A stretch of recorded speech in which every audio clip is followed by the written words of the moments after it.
You know exactly what you should be doing with your money. So why doesn't your net worth reflect any of it? And it has nothing to do with effort, discipline, or how smart you are. In fact, some of the most analytically intelligent people on the planet are making the worst financial decisions of anyone in their income bracket. And cognitive science explains exactly why. Today, we're going into the research on cognitive bias and financial decision-making.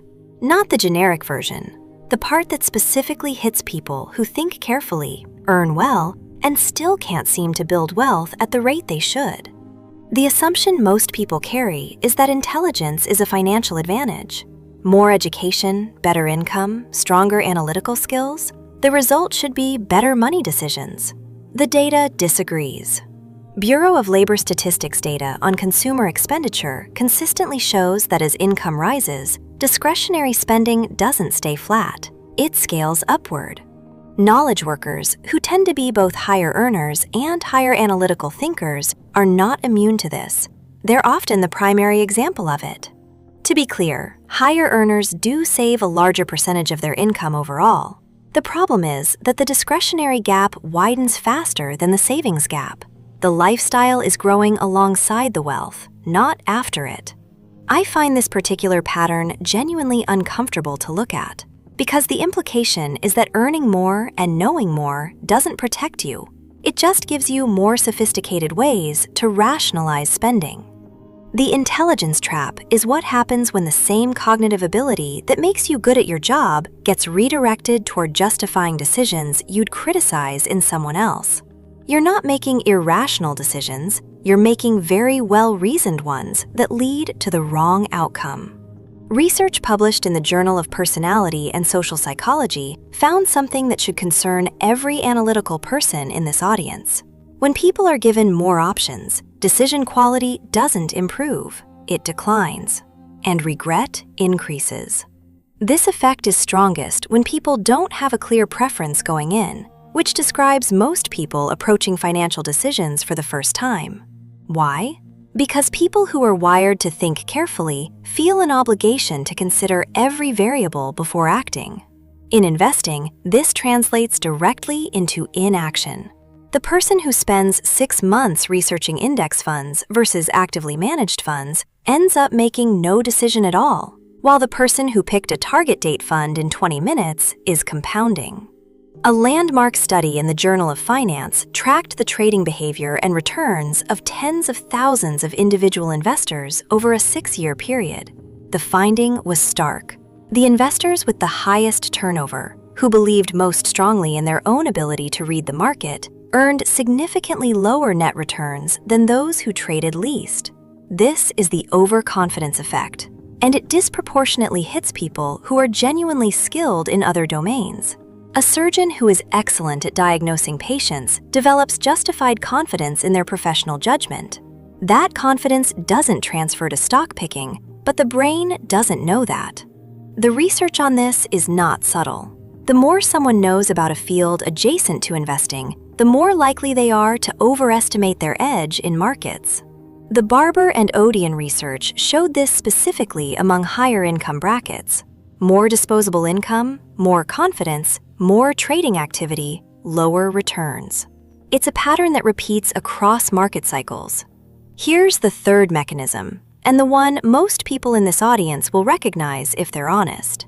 Lifestyle inflation is not something that happens to you. It's something you talk yourself into with very good arguments. I've earned this. This is an investment in my performance. I'll cut back next quarter. These aren't the justifications of someone who doesn't understand personal finance. These are the justifications of someone who is very good at building a case. The intelligence that makes someone effective at their job makes them effective at convincing themselves that the business class upgrade is a legitimate productivity expense. Here's what the research actually suggests you do with this information. Not guilt, not discipline, redirection. The behavioral economics literature, the work that produced the concept of nudging and choice architecture, is consistent on one point. The most effective way to change financial behavior is not to rely on repeated conscious decisions. It's to design the environment so the right choice is the default. This is where the intelligence advantage actually shows up. Not in picking better stocks, not in timing the market, in building a financial system that is genuinely sophisticated.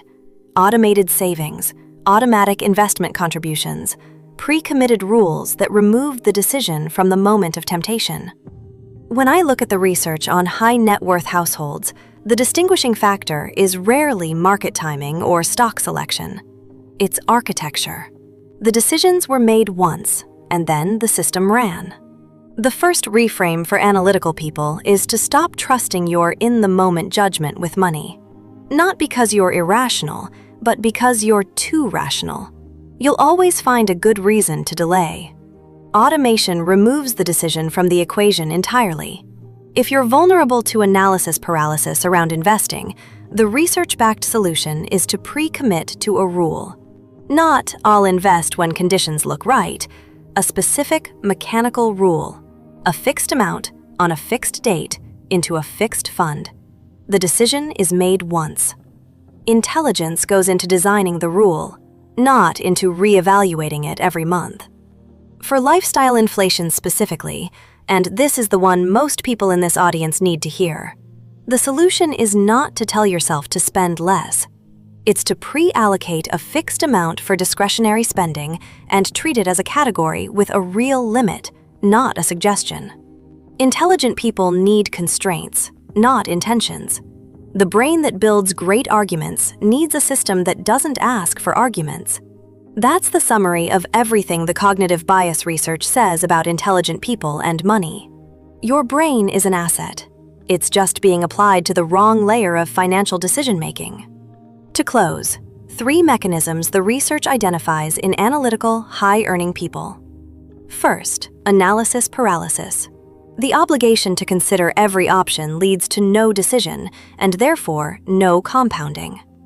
Second, overconfidence in adjacent domains.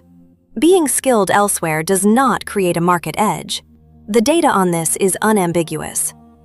Third, lifestyle rationalization, where intelligence becomes the tool used to justify the decisions that prevent wealth building.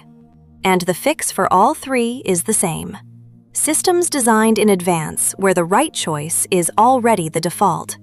Which of these 3 biases do you recognize most in yourself? Be honest in the comments, because the data says the one you're least comfortable admitting is probably the one doing the most damage.